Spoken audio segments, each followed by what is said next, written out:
He had just called fire from heaven, defeated 450 false prophets. Then one woman sent him a message and asked God to let him die. The day before, Elijah had stood on Mount Carmel, alone, against 450 prophets of Baal. He prayed. When Elijah saw this, he arose and ran for his life. 1 Kings 19:3. The prophet who called fire from heaven ran from one woman's threat. Burnout does not make sense from outside. It is enough.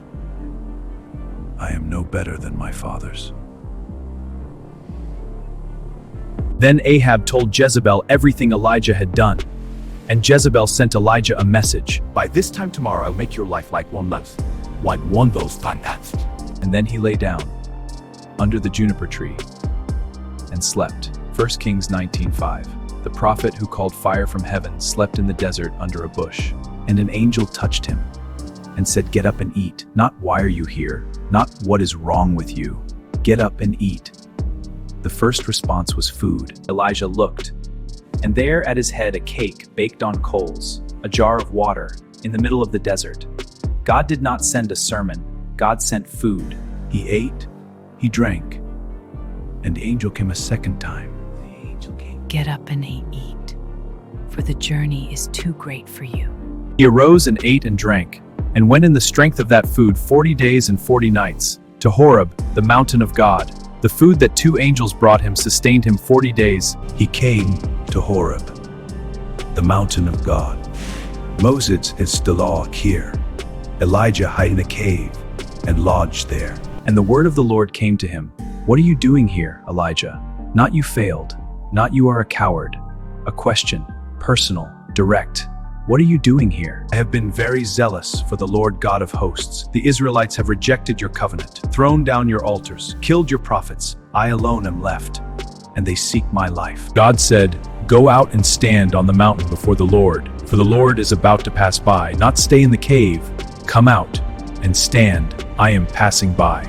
Then a great wind, so powerful it tore the mountains apart. But the Lord was not in the wind. An earthquake, and after the earth was not in the earth fire. And after the fire, a still, small, the Hebrew kol demama daka, a sound of sheer silence, God in the quiet. When Elijah heard it, he wrapped his face in his cloak and went out and stood at the entrance of the cave. Did not move him. The silence did. And the voice asked again, the same question. What are you doing here, Elijah? Elijah gave the same answer, word for word, and accepted the same honest answer. Then God corrected one thing. I've reserved in Israel 7,000 with now Baal is not true, the only one. And God gave Elijah work to do. Go, return, king over Aram. Anoint Jehu, king over Israel. Anoint Elisha, prophet in your place. God's response to Elijah's burnout was not rebuke, not a sermon, not disappointment. First sleep, then food, question, then presence, then truth. The wind, the earthquake, the fire, these probably spectacular.